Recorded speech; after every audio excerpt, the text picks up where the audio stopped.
Hokule'a, on its 50th year after being launched from Kualoa at the sacred site of Hakipo, was opened for tours at the Alawai. The day before, there was a celebration at Kualoa on the Saturday before this tour, celebrating the 50th anniversary. This was an exclusive tour for the celebration at the convention center. I was unaware of that, and so I attended, but they were very nice and allowed me to be on the tour as well. Happy birthday! We're so stoked to have you. What marks the birthday for our canoe is when they enter the water. And so she first entered the water yesterday in Kualoa, which is why we had the big celebration there. And if you didn't see, go watch the replays. It was really beautiful. So I'm told I was on the canoe the whole time, so I don't know what happened on that.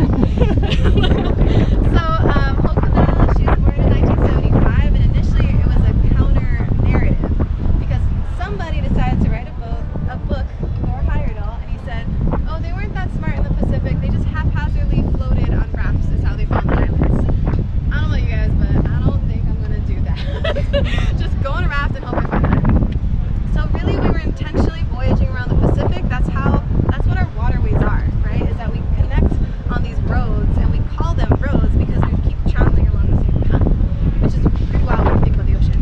But we didn't have our vessels that were keeping this practice alive. The same way hula has gone through a renaissance of bringing hula back into the ways of our kupuna, voyaging has gone through the same timing of the renaissance. So our languages come back, our hula, and our canoes. And so Hokule'a, when she got into the water, people, just the way we're experiencing it now, you start getting that chicken skin, right? You start feeling that there's something unique and special about this because you're feeling that awakening in the Pacific of how we move. And so when she was born, she was only meant to go to Tahiti and back, to write a paper and say, no, we're smarter than a raft. But what she did is when she arrived on the shores of Tahiti in 1976, you had 80% of the Tahitians there. In fact, they almost sunk the canoe because they were so happy and they're all jumping on board. And so what that did is it woke up the Tahitians and it woke up our Maori ohana and it started to rebuild the ways of our people. And so Nainoa Thompson, who you'll get to meet and talk to today, he was in his 20s and he was like, okay, that sail's over, now what, right? And so it's really important for those of us to take on that kuleana to keep this dream going, right? So between Bruce and Nainoa, all of the people in the hands that got us to this moment are how we got to sail for the last 50 years. I have 1 minute now because this changes. So while you guys are on here, really make yourselves feel at home. Like touch the things, like these are the sails, right? Like we don't have an engine on board other than the engine of the wind. And so that's the innovation in the Pacific, was being able to sail into the wind. Like we go and hike up a mountain, we sailed into the wind, then we turned around and sailed back to the island. So that's how we populated and made our way up to Hawaii. So she has over 250,000 miles under her keels, the same keels that are 50 years old. That's like sailing to the moon. And we hope that'll be like 250,000 more, if not more. So as you guys are making your way back, as you notice, Hokule'a is a small canoe. So you guys don't want to be mean to each other. So we have a practice of make happy. So make happy, because this is your crew.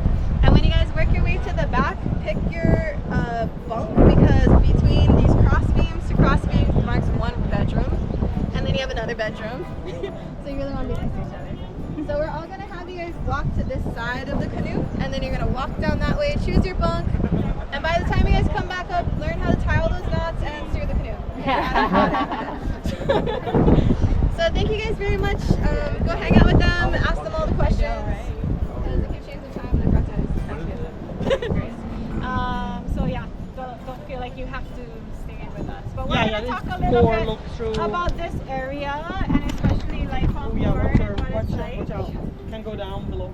So when we're on a voyage, typically they're about 2 to 4 weeks long in the ocean. However, we have transition time where we arrive, we do what we got to do to prepare. Sometimes we're waiting for particular weather or avoiding particular weather.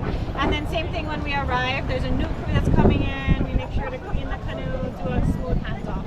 So when we are on in the canoe on our voyage deep sea, this is the area we're mostly hanging out. The vast majority of the time.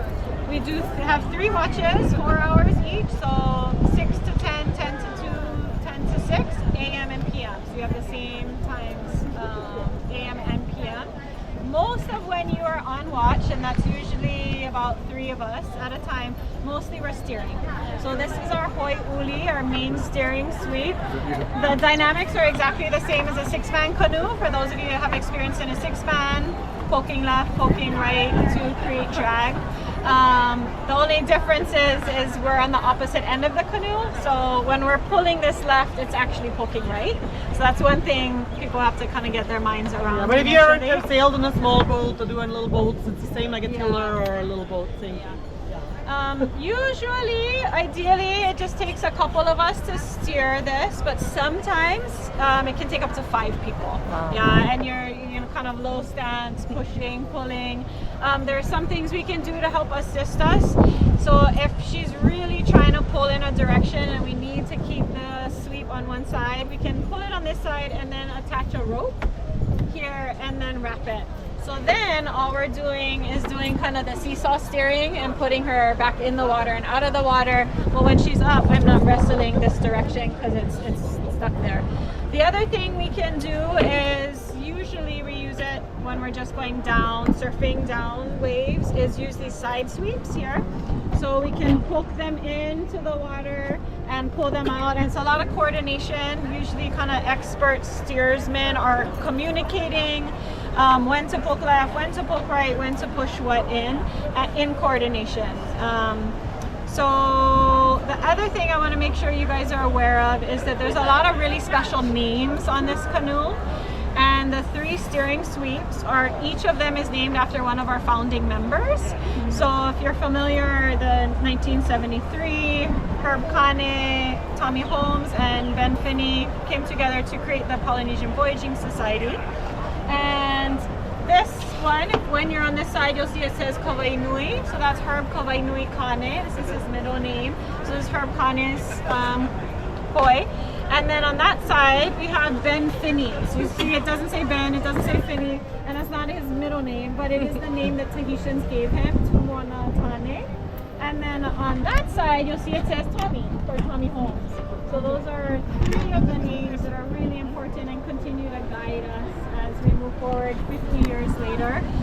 You will also see on these railings up here, these are 2 navigator platforms. Navigators mostly spend time back here, whether it's standing in the corner with their hip here or up here. They rarely sleep and they rarely go down below. So this is kind of their area. So you see it says Mau Piailo.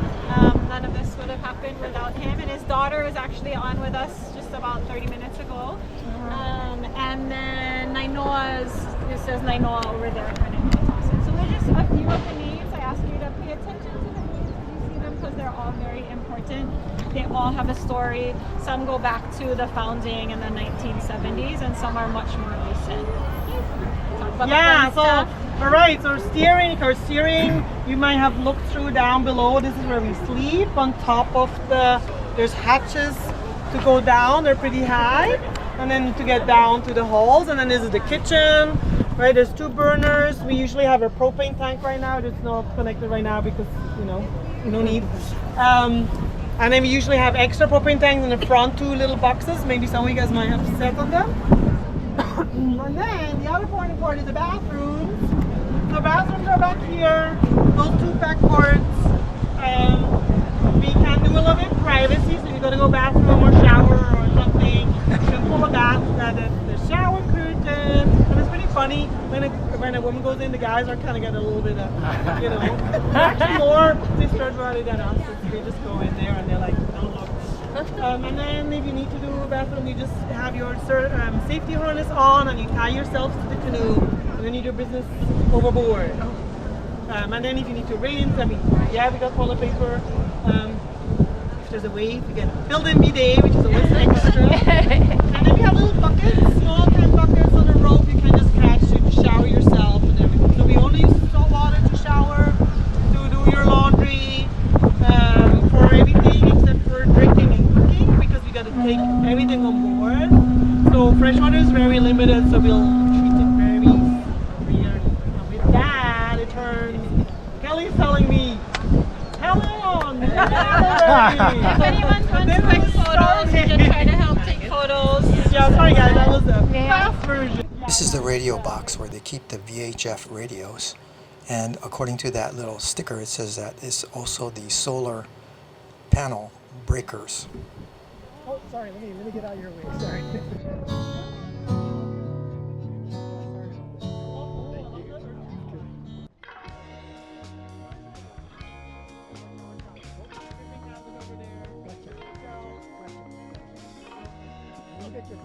Had to check out the bathroom.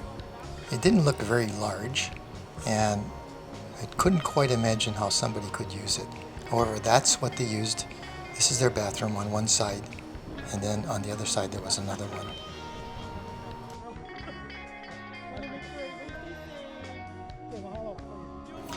These are the storage containers that contain their food and water.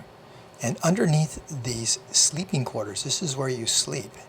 Not sure I could sleep very well in them, but hearing the sloshing of the waves on the side of the ama and wondering if you're going to get a wave right in the face would make it difficult for me to fall asleep.